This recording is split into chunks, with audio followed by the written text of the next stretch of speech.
तूही रे माझा मितवा मालिकेच्या आजच्या भागामध्ये आपण पाहणार आहोत. आता अर्णवला ना असाच खुर्चीवर बसून डोळा लागलेला असतो. त्यानंतर त्याची नजर समोर असलेल्या त्या ईश्वरीकडे जाते. ईश्वरी अशीच त्याच साडीवर निवांत झोपलेली असते सोफ्यावरती. तिने गळ्यातला हारही काढलेला नसतो ना डोक्याला लावलेला मुंडावया. पण आता ना त्याला तिची काळजी वाटू लागते. म्हणून तो लगेच जागेवरनं उठतो आणि तिच्या अंगावर ब्लँकेट टाकतो, जेणेकरून कसं तिलाही बरं वाटेल, तिला शांत निवांत झोप लागेल. कारण त्याच्या रूममध्ये AC ऑन असतो. मग त्याने तिला थंडी वाजू नये यासाठी त्याने तिच्या अंगावर ब्लँकेटही टाकलेलं असतं. आणि त्याच वेळेला तो एकटक तिच्याकडे पाहत असतो. जो काही प्रसंग त्याच्यासोबत घडला आहे तो सगळा काही प्रसंग त्याच्या डोळ्यासमोर आठवत असतो. आणि त्यामुळेच आता तो त्या विचारांमध्ये हरवून जातो. त्याला लक्षात येतं की आपण जेव्हा हिच्याबरोबर लग्न केले तेव्हा काल आपल्याला हिनं काय काय बोललं आहे हे सुद्धा प्रत्येक शब्द त्याला आठवू लागतात. तर दुसरीकडे आता पाहायला मिळतं की इकडे अंजली सारखी कॉल करत असते. कारण आहे ना तिला आता खूपच जास्त काळजी लागून राहिलेली असते. ती म्हणजे तिच्या नवऱ्याची, राकेशची. राकेश फोनही उचलत नसतो, त्याचा फोन लागतही नसतो आणि वर तो अजूनही घरात आलेला नसतो. या सगळ्याचं टेन्शन असतं. आणि त्यामुळेच आता खूप जास्त काळजी जी आहे ती खरं तर अंजलीला वाटत असते. तेवढ्यातच मामा तिथे येतात. मामा अंजलीला विचारतात की काय झालं आहे. त्यावर अंजली सांगू लागते की काय करू मी, मलाच माझं कळत नाही आहे. ह्यांना मी किती कॉन्टॅक्ट करायचा प्रयत्न केला आहे, फोनही लागत नाही, घरी आले नाही आहेत. त्यांना असं वाटत असेल की लावण्याचं आणि चिंटूचं लग्न आहे. त्यांना कुठे कळले की ईश्वरीचं आपण लग्न अर्णवसोबत लावलं आहे. तर इकडे मामा तिला शांत करत असतो. कारण मामाला माहिती असतं की इकडे हा राकेश का आला नाही आहे, तो तोंड दाखवायच्या लायकीचाच राहिलेला नाही आहे ना. आणि ईश्वरी समोर आला तर त्याचं भांडंही फुटू शकतो. यासाठी तो जरा शांत बाहेरच राहिलेला आहे हे मामांना माहिती आहे. पण इकडे असणाऱ्या या बिचाऱ्या अंजलीला कुठे माहिती. ही अंजली मात्र खूपच जास्त काळजी करत असते. त्याच वेळेला आता अंजलीला मामा शांत करत असतात आणि म्हणत असतात की तू काय एवढं टेन्शन घेते, तुला तर माहिती आहे ना त्यांचं हे रोजचंच आहे, मग एवढं कशाला टेन्शन घेते असं बोलून ते तिला समजावत असतात. पण अंजली म्हणते की मला ना आता खूप काळजी वाटते हो त्यांची, फोनही लागत नाही आहे ना, त्यामुळे कुठे असतील, काय असतील, काही झालं तर नसेल ना, असे अनेक प्रश्न अंजलीच्या डोक्यात येत असतात. त्यामुळे अंजली खूपच जास्त टेन्शनमध्ये असते. मामा तिला शांत करत म्हणतात की मी बघतो माझा काही कॉन्टॅक्ट लागतो आहे का, आणि तू काळजी करू नकोस, आता तुला आरामाची गरज आहे ना, तू अशी टेन्शन घेऊ नकोस. आणि या अशा अवस्थेत टेन्शन घेणंही चांगलं नाही असं देखील मामा आता तिला बोलतात. आणि तिला सांगतात चल स्माईल बघू. स्माईल ऑन फेसवर. आणि त्यानंतर आता कशीबशी हलकीशी स्माईल आता तिच्या चेहऱ्यावर आलेली असते. तर मामा तिकडनं जायला निघतात. दुसरीकडे ईश्वरीला जाग येते. ईश्वरी सकाळ झाली आहे हे तिला समजतं. म्हणूनच ईश्वरी आता उठल्यावर इकडे तिकडे पाहू लागते. त्याच वेळेला आता तिला तिच्या अंगावर असलेलं ते ब्लँकेटही जाणवतं. आणि ती आता रूममध्ये संपूर्ण अर्णवला शोधत असते. पण तिला अर्णव कुठेही दिसत नसतो. म्हणूनच ती तिच्या अंगावर घातलेलं ब्लँकेट आहे ना नीट आवरते. कारण काही झालं तरीसुद्धा आता या घरात तिचा पहिला दिवस होता आणि तिला लवकर उठणं हे सुद्धा अपेक्षित होतंच की. आणि म्हणूनच तर ती लवकर उठली होती. आता ती इकडे तिकडे पाहू लागते. ही रूम, हे घर, हे तिच्यासाठी लग्न झाल्यानंतर सगळं काही नवीन आहे. आणि त्यामुळेच त्या सगळ्या गोष्टींची तिला सवय नसल्यामुळे ती आता इकडे तिकडे पाहत असते. दुसरीकडे मात्र आता अर्णव आजीशी बोलण्यासाठी देवघरात गेलेला असतो. आजीला सांगत असतो की आजी, मला माहिती आहे तू माझ्यावर चिडलेली आहेस. जे काही लग्न ज्या परिस्थितीत झालं आहे त्या सगळ्या गोष्टींमुळे तुला राग आला आहे. पण मी काय म्हणतो ते पण ऐकून घे ना. म्हणजेच मला असं वाटतंय ना की तू या सगळ्यातून बाहेर ये आणि तू आता ईश्वरीला सून म्हणून स्वीकार ना. काय प्रॉब्लेम आहे. पण आजी अडून राहिलेली असते की तुझी आणि तिची पत्रिकाही जुळलेली नाही आहे, मग मी तिला सून म्हणून का म्हणून स्वीकारू. तुला का कळत नाही आहे तुझं आयुष्य कोणत्या वळणावर आहे ते. मला ना भीती वाटते खरंच रे अर्णव, पण तू कुठे माझं ऐकणार आहेस असं देखील आता अर्णवला आजी बोलत असते. पण त्याच वेळेला आता अर्णव आजीला ईश्वरीची बाजू घेऊन सगळ्या बाजूने समजवायचा प्रयत्न करत असतो. आणि तो तिला म्हणत असतो की मला काही चुकीचं केलं आहे मी असं मला वाटत नाही आहे. तर आजीला राग येतो. आजी म्हणत असते की तुला सगळं काही तू केलेलं बरोबरच वाटणार ना, तुला थोडी ना आमच्याबद्दल काही वाटतं. तर आता आजी तर तिकडनं निघून गेलेली असते. तेवढ्यातच वल्लरी तिथे येते. वल्लरी तिथे आल्याबरोबर आता अर्णव वल्लरीला म्हणतो की हे बघा, काय आहे ना, सगळं काही या घरामध्ये नवीन आहे ईश्वरीसाठी. त्यामुळे मामी, तूच तिला व्यवस्थितपणे सावरून घे, नाहीतर प्रॉब्लेम होऊ शकतो. म्हणून म्हणतोय मी तुला, प्लीज. कारण ती या घरात नवीन आहे आणि या सगळ्या गोष्टी तिच्यासाठी हँडल करणं खूपच कठीण आहे. तर दुसरीकडे मात्र एवढी ती महाराणी आहे का? मला सांग, आज तिच्या लग्नानंतरचा घरातला पहिला दिवस आहे. तर मग तिने लवकर उठायला हवं होतं ना. मग अजून ती कुठे राहिली? तर दुसरीकडे आता अर्णवला या सगळ्या गोष्टीचा राग येतो. अर्णव जो आहे तो मामीला म्हणतो, तू वेळेचं मला सांगतेस का? लग्नातही तू कुठे हजर होतीस गं? मी पाहिलं होतं. त्याबरोबर आता अर्णवने असं म्हटल्यावर इकडे आता बोलतीच बंद झालेली असते. ती म्हणजे आता या वल्लरीची.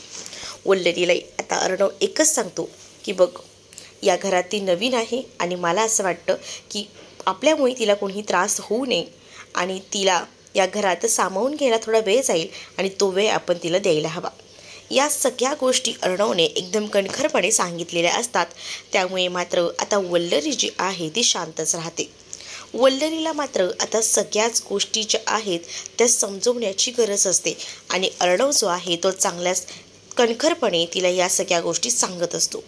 तर दुसरीकडे मात्र वल्लरीला या सगळ्याचा राग येतो आणि वल्लरी जी आहे ती मात्र आता अर्णवकडे रागातच पाहत असते. तर अर्णव तिकडनं निघून गेल्यानंतर वल्लरी एकटीच बडबडत असते आणि म्हणत असते की तुला जर असं वाटत असेल की मी हे सगळं काही विसरेन, पण असं समजू नकोस. काही झालं ना तरी तुझ्या बायकोला लवकरात लवकर नाही ना या घरातनं बाहेर काढलं तर माझं नाव देखील मी वल्लरी लावणार नाही. हिला ना मी या घरात टिकूच देणार नाही. असं देखील आता वल्लरी जी आहे ती आता एकटीच बडबडत बोलत असते.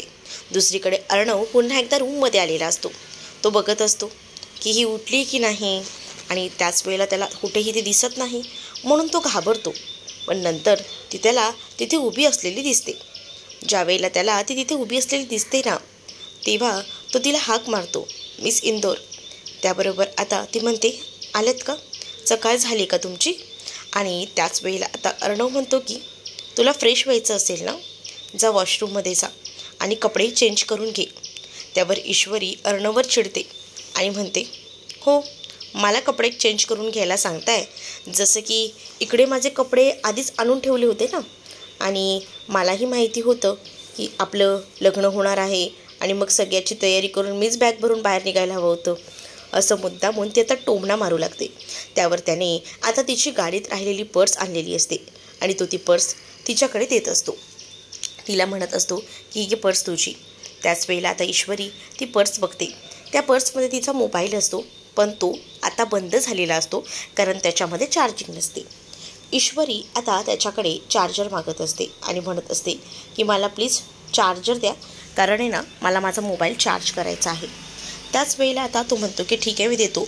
वॉशरूममध्ये जा, फ्रेश हो. कॉलगेट वगैरे कुठे ठेवली आहे हे सगळं तो तिला सांगतो.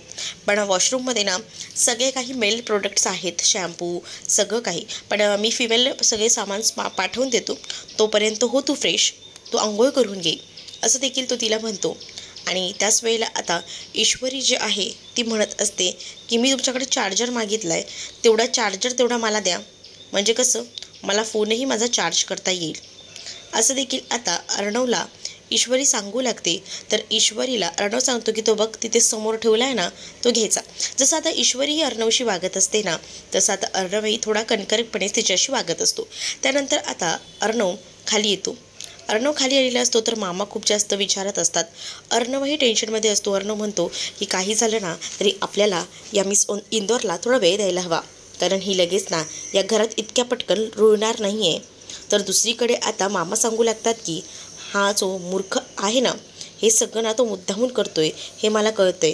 म्हणजे बघ ना, आता तो घरी नाही आला आहे, घरी कोणत्या तोंडाने येणार आहे ते सुद्धा माहितीच आहे आपल्याला.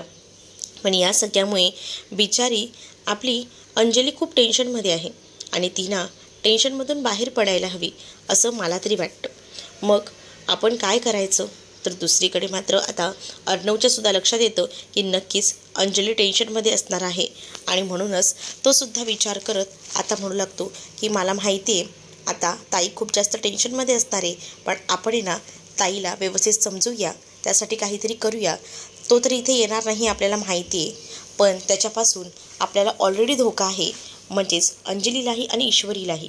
आणि म्हणूनच तर मी हे लग्न केलं आहे, म्हणून दोघींवरही लक्ष ठेवलं पाहिजे. पण अंजलीताई अशी टेन्शनमध्ये असलेली सुद्धा मला चालणार नाही, असं देखील अर्णव आता मामाला म्हणत असतो. त्यावर मामा देखील त्याला म्हणतो की हो तेच तर आहे, पण तू काळजी करू नको, मी माझ्या परीने अंजलीला हँडल करतो. त्याला कधी यायचं आहे ना ते येऊ दे. तसंही तो आता येणार नाही, कारण जर तो इथे आला तर त्याचा भांडाफोड होऊ शकतो, हे सुद्धा त्याला माहिती आहे. म्हणून असं तोंड लपवून तो फिरतोय. त्याला हे तर कळलंच असणार आहे की तुमचं लग्न झाले, म्हणून तर तो अजूनही या घरात पाऊल ठेवायला आला नाही आहे. आणि बिचारी अंजली भोई ती त्याला सारखा कॉल करते, त्याचा तपास घ्यायचा प्रयत्न करते, पण काही झालं तरी त्याचा फोन काही लागत नाही आहे. तर आता मात्र मामाला अर्णव सांगत असतो की ठीक आहे, तू ते बघून घे, मी ईश्वरीचं बघतो. तसंही ईश्वरी थोडी टेन्शनमध्ये दिसते मला. ती आता या घरात नवीन आहे, आपणच तिला समजून घ्यायला हवं. पण या राकेशलाही मी सोडणार नाही आहे, असं देखील आता अर्णव मामाला सांगू लागतो. त्यावर मामाही म्हणतो की हो मला कळतंय. तर दुसरीकडे आता अर्णव पुन्हा एकदा आपल्या रूममध्ये गेलेला असतो. त्याला ईश्वरीची काळजी वाटत असते. ईश्वरी फ्रेश झाली असेल की नाही हे बघण्यासाठी तो रूममध्ये गेलेला असतो. आणि त्याच्या लक्षात येतं की हिच्याकडे टॉवेल नसेल, कारण ही या घरात नवीनच आली आहे ना, हिच्याकडे काही सामान नाही आहे. हिला तर मी आंघोळी करायला सांगितले. आणि तेवढ्यातच वॉशरूममधनं बाहेर आलेली ईश्वरी त्याला दिसते. ईश्वरी पूर्णपणे शॉवरखाली एकदमच न्हावून निघालेली असते. तिने कपडेही बदली केलेले नसतात, तशीच ती आता एकदम ओली चिंब बाहेर आलेली असते. अर्णवकडे रागातच पाहत असते. तर ईश्वरीला अर्णव म्हणतो की हे सगळं काय आहे. तर अर्णवला ती सांगू लागते की मला काय माहिती तुमच्या रूममधल्या वॉशरूमची काय सिस्टम आहे ते. मी पाणी चालू करायला गेले तर डायरेक्ट शॉवर, नळ नाही चालू झाला, हा डायरेक्ट शॉवर चालू झाला. काय हे तुमचं घर आणि काय हे तुमचे नळ शॉवर्स, हे सगळं ना सगळं काही तुमच्यासारखंच आहे. सगळं काही तुमच्या मर्जीप्रमाणे चालतं ना या घरात. त्यावर अर्णव म्हणतो की मी शॉवर घेतो म्हणून शॉवर ऑन झाला असेल, त्यात काय, मी तुला चालू करून देतो. पण तुम्हाला कळत नाही का, मी आता जाणार होते तर सगळं काही व्यवस्थित करायचं ते. त्यावर आता अर्णव ईश्वरीला म्हणत असतो की ठीक आहे ना, पण तू आता भिजलीस ना, पटकन कपडे चेंज करून घे, नाही तर तुला सर्दी होईल. मग ईश्वरी म्हणते मी मला कपडे चेंज कर म्हणून सांगताय, पण इथे माझ्याकडे कपडे आहेत का, तुम्ही विसरताय का सारखं सारखं. त्यावर अर्णवला कळतं. अर्णव विचार करतो की जाऊ दे, हिच्याकडे काहीच नाही आहे ना, तर तो आता शांत राहतो आणि तो एकटक तिच्याकडे पाहत असतो. त्याच वेळेला आता तो तिला म्हणतो की मला माहिती आहे तुझ्याकडे काही गोष्टी नसतील, पण त्या आपण आणू शकतो ना. पण ही आता आधी जी साडी नेसलीस ना ती पूर्ण भिजली आहे, ती आधी चेंज कर, केस वगैरे पुसून घे, म्हणजे तुला त्रास नको व्हायला, असं देखील तो आता म्हणू लागतो. आणि तो तिच्या कपाटातनं टॉवेल काढतो आणि तो तिला देत असतो. त्यावरती म्हणते की नको बाबा, हे टॉवेल मी अंगावर घेतलं तर प्रॉब्लेम होऊ शकतो, कारण या टॉवेलमध्ये तू खाजखोजलीची पावडरसुद्धा टाकलेली असू शकतेस ना, आणि त्यामुळे मला जर खाज आली, त्रास झाला तर नको नको, ही तुमची मेहरबानी माझ्यावर नकोच, असं देखील आता ती म्हणू लागते. आणि जेव्हा हे सगळं काही ती म्हणते ना, तेव्हा मात्र आता अर्णव शांतच राहतो. आता ईश्वरीला लगेच सर्दी होते, तिला शिंका यायला सुरू होतात. ईश्वरी साईडला सुद्धा आपलं तोंड करत नाही, डायरेक्ट शिंकते ती अर्णवच्या तोंडावरच. अर्णव लगेच आपल्या तोंडावर हातच ठेवतो आणि तिला म्हणत असतो की हे बघ, हेच सांगतोय ना मी तुला, तुला सर्दी झाली आहे, तोपर्यंत हा टॉवेल गुंडाळ, म्हणजे तुला बरं वाटेल. पण ती कुठे ऐकते. नंतर आता अर्णवने नमूला कॉल केलेला असतो. तर नमूला कॉल करून त्याला हेच सांगायचं असतं की जे काही कपडे असतील ना या ईश्वरी मॅडमचे ते घेऊन यायला. नमू मार्केटमध्ये आलेली असते. नमू बघते अर्णवचा फोन आला आहे. ती कॉल रिसीव करते आणि म्हणते हॅलो जीजू. हां, जीजू म्हटल्याबरोबर अर्णव खूप जास्त खुश होतो. अर्णव विचार करतो की चला, फायनली कोणीतरी आपल्याला आपलं मानलेलं आहे.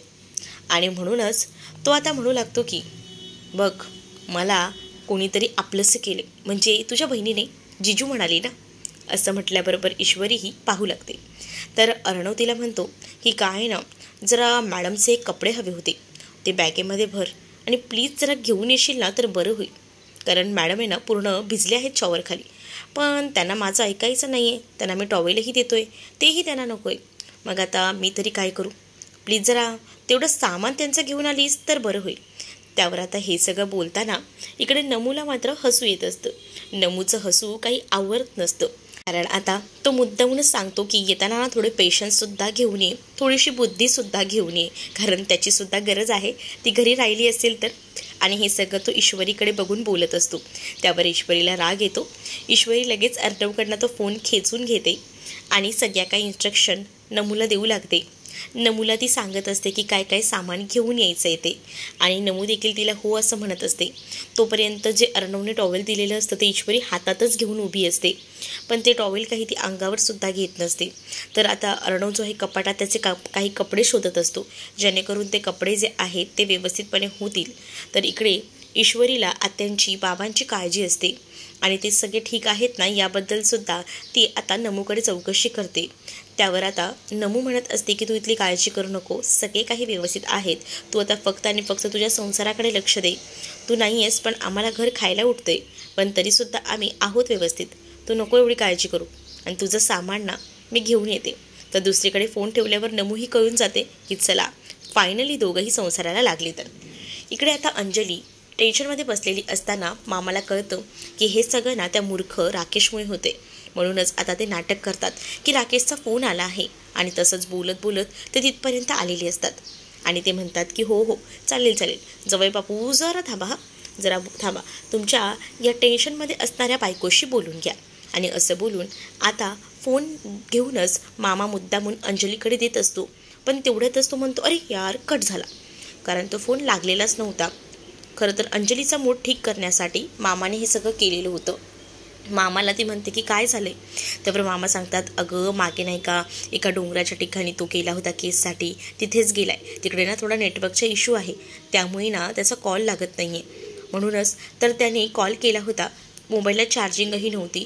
अचानकपणे त्याने कॉल केला आणि त्याला असं वाटलं की तू झोपली वगैरे असशील, म्हणून त्यांनी मला कॉल करून सांगितलं की त्याला यायला थोडा उशीर होणार आहे, पण तुम्ही काळजी करू नका. तर अंजली म्हणते मलाही कॉल करायचा ना, मी किती टेन्शनमध्ये होती. अंजलीला मामा समजावतात आणि म्हणतात की जाऊ दे ना, आपल्याला कळलं ना की आता ते सुरक्षित आहेत, मग मग आता हॅप्पी हो ना, आता एवढी तरी इन्फॉर्मेशन मी तुला काढून दिली ना, मग आता हसायचं बरं, चल. असं बोलून तिला आता हसवायचा प्रयत्न करत असतात. आणि त्याचसोबत तुझ्या चिंटूचं लग्नही झालं आहे, मग काही खेळ वगैरे करायला नको का लग्नानंतरचे, ते पण व्हायला हवेतच ना. चल मग आपण ना लग्नानंतरचे खेळ करूया, कसं म्हणजे त्याच्याने सगळं काही बरोबर वाटेल ना आपल्याला. मग चल आपण हे सगळे खेळ करूया, म्हणजे चिंटूही खुश, त्याचसोबत ईश्वरीही खुश. आपल्याला काल चिंटूने काय सांगितलंय की ईश्वरीला या घरात आपलंसं वाटलं पाहिजे, असं आपल्याला काहीतरी करायला हवं ना, मग आपल्याला हेच करायला हवं. चल पटकन आपण कामाला लागूया. पण ती म्हणते की मी आजीशीही बोलते, तुला वाटतं आजी या सगळ्याला ऐकणार आहे, मी प्रयत्न करते, असं देखील आता जी अंजली आहे ती मामांना बोलते. तर मामाही खूपच जास्त खुश असतात, कारण तेही या सगळ्या गेम्समध्ये इंटरेस्टमध्ये आलेले असतात. तर दुसरीकडे मात्र आता अंजली ही खुश असते आणि ती आता कामाला लागते. इकडे फोन आता नमूचा ठेवलेला असतो. तर अर्णवने कपाटातून त्याचे काही कपडेसुद्धा काढलेले असतात, आणि तो तिला म्हणत असतो की अजूनही तू टॉवेल गुंडाळलं नाही आहेस, कपडे यायला टाईम आहे, तोपर्यंत तू हे कपडे घाल. त्यावर ईश्वरी त्याला म्हणते हे कपडे आणि मी ते सुद्धा तुमचे, नाही नाही शक्यच नाही, मला नाही जमणार आहे.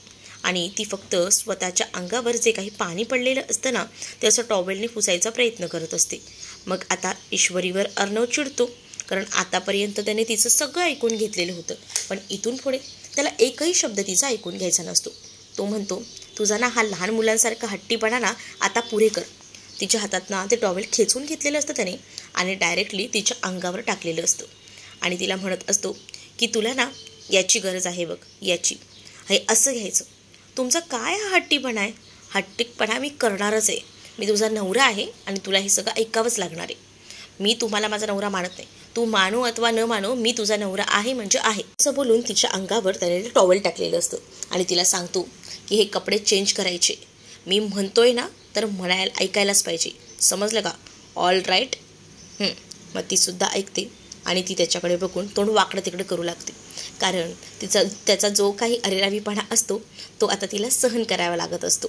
आणि त्यामुळे ती गुपचूपपणे आता कपडेही बदलायला तयार झालेली असते आणि आपलं अंगही पुसायला तयार झालेली असते.